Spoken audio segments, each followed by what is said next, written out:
Ramir Boulder po, nariting muli. Update po tayo. Ah, ito na po, Marcolita binatikos ang fact-checkers na sa umano'y kapabayaan sa pag-takedown ng fake news. Nagagalit po itong si Rolando Marcoleta dahil nga po sa mga fake news laban po daw di umano sa kanya, no? Marami po kasing naglabasan na ang na mga fake news laban po kay Senador Marcoleta, no? Gaya nga po yung sinabi niya na wala daw siyang sinasabing ganun, kagaya ng mga Noche Buena. Di ba po, napabalita yung hindi na daw kailangan mag Noche Buena kasi magastos. Ayon po kay Marcoleta, wala daw po siyang sinasabing ganun. Sinasabi niyang ito isang fake news. Alam niyo po, madalas ang nagpapakalat ng fake news ay ang mga DDS, yung mga trolls ng DDS. Ano? Madalas po 'yan. Sila po hindi na sila nagpapakalat ng fake news dito sa Facebook. Nandoon po sila sa X. Yun po ang kanilang ah, social platform ngayon. Doon po sila nagkakalat ng mga fake news at dito sa thread, ha? Diyan po sila madalas. Napakaraming trolls ng mga Duterte diyan.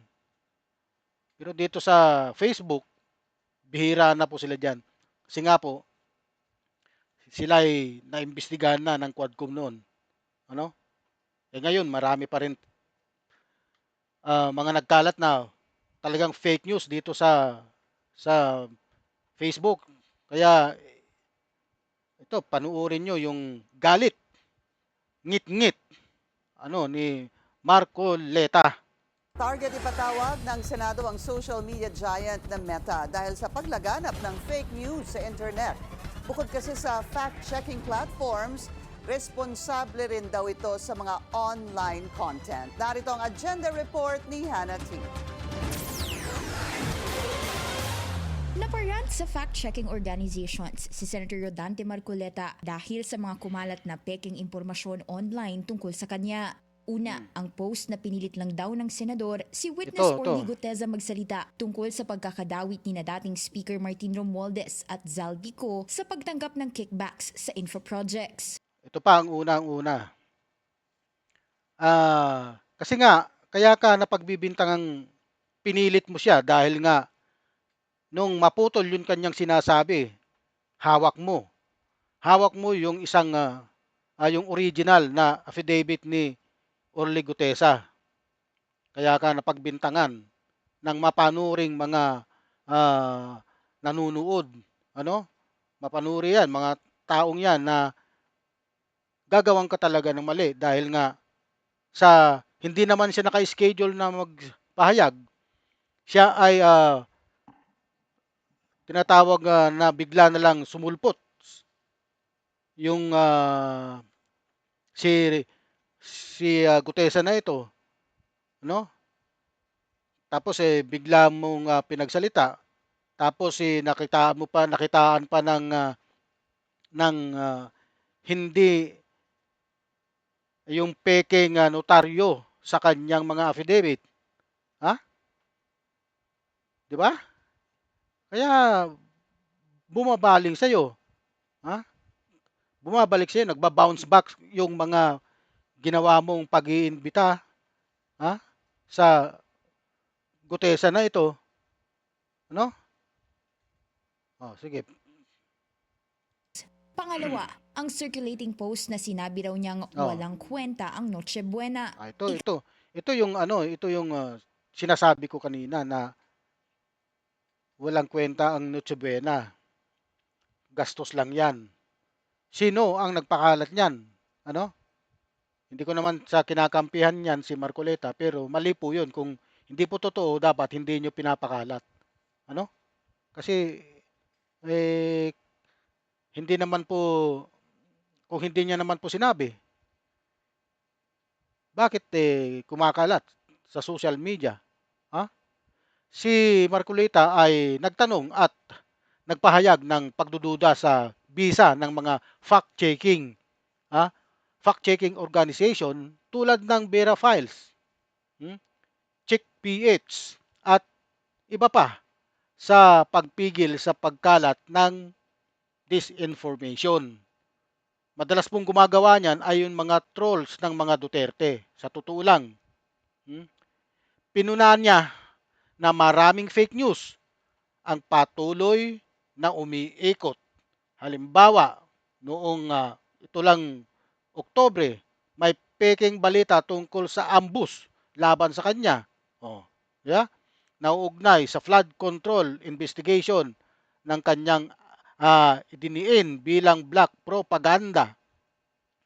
Ang mga viral clips tulad ng YouTube na Senador Marcolita ginisa ang fact checkers, na nagpapakita ng intense questioning niya sa mga resource person, mula sa fact-checking groups o platform.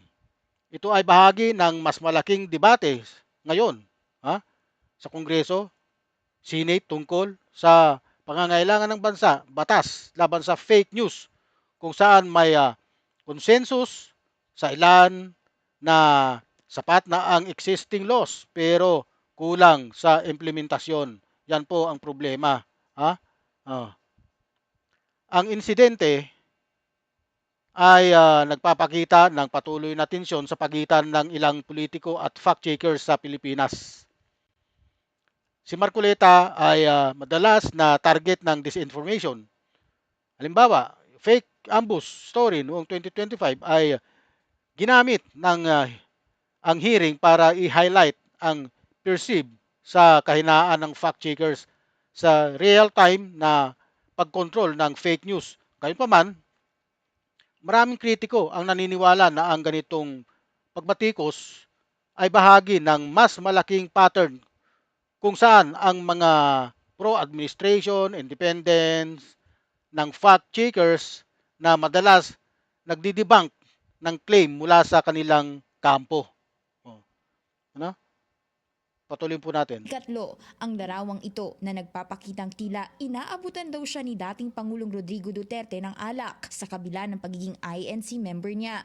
At pang-apat, ang pag-kick out daw sa kanya sa Senado. Kumontak daw siya sa Vera Files para ma-take down ng mga ito pero hindi raw siya pinansin. Kaya't ang team niya na ang nag-effort para ma-track ang may pasimuno ng posts. Alam naman po ninyong completely fake po lahat ito eh. Bakit kinakailangan kami po ang gagawa ng paraan? Magsikap kami sa sarili namin para ma-take down lang ito. Tila hindi raw importante sa Vera Files ang nasabing posts pero giit ng organisasyon. Ayon po kay Marcoleta, hindi raw importante sa Vera Files ang mga nasabing polls, ang mga nasabing post sa social media. Ano? Ito naman po ang sagot ng taga Vera Files. Trabaho lang nilang mag-classify ng posts bilang false, fake o misleading. Dapat daw, bawat isa sa publiko ay sinusuri ang lahat ng posts online bago ito i-share. Trabaho kasi yan, dapat talaga ng bawat gumagamit ng social media. Hindi ko na kailang, Mr. Chair, hindi ko na kailang i-fact check ito. Alam kong mali ito eh. So tama, sorry. Chair. Tinatanong ko po kayo eh. So tama po yung So ginawa kami niyo. pa po ang gumawa ng Comment. paraan. Imbes na kami mag-rely sa inyo at para lang mapabilis sa Meta na i-take down ito. Ang nagte-take down po ay ang Meta, yung may-ari ng platform, hindi po yung fact-checkers. Nang tanungin ni Senator Robin Padilla kung may political biases ba sila bilang fact-checking organization, bias daw sila sa katotohanan.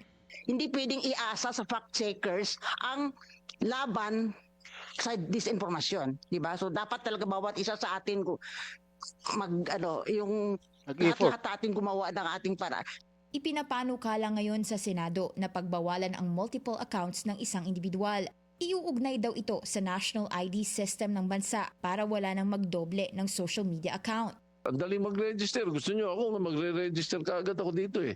One day lapot-pot ang pangalan ko, tatangkapin eh. Gusto ni SP Soto i-apela ito sa service providers ng social media platforms.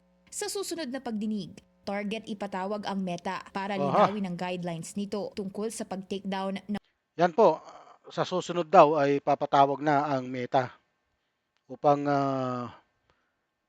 malinawan ang lahat ng ito.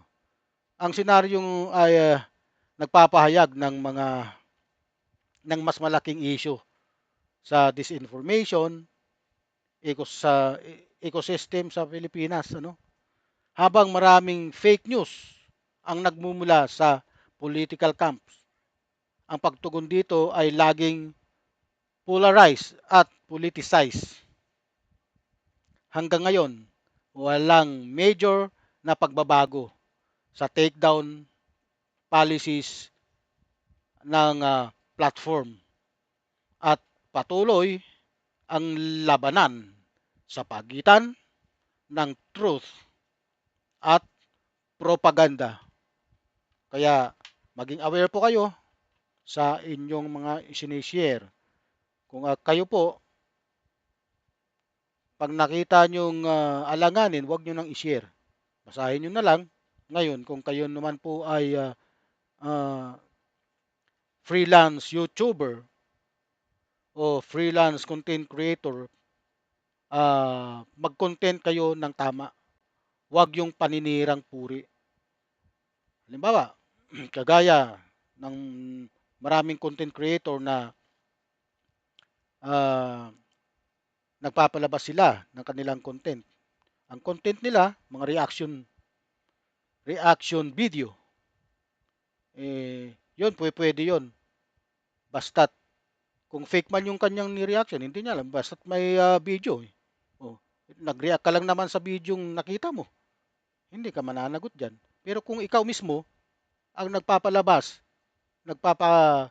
content mo ang fake news, abay, malaki ang pananagutan mo sa batas. Okay. Huwag niyo pong kalimutang mag-like and subscribe sa aking channel, Ramir Boulder. Ano? At sa mga nanonood po sa Facebook, paki-follow na rin po, Ramir Boulder. Salamat po ng marami sa inyo.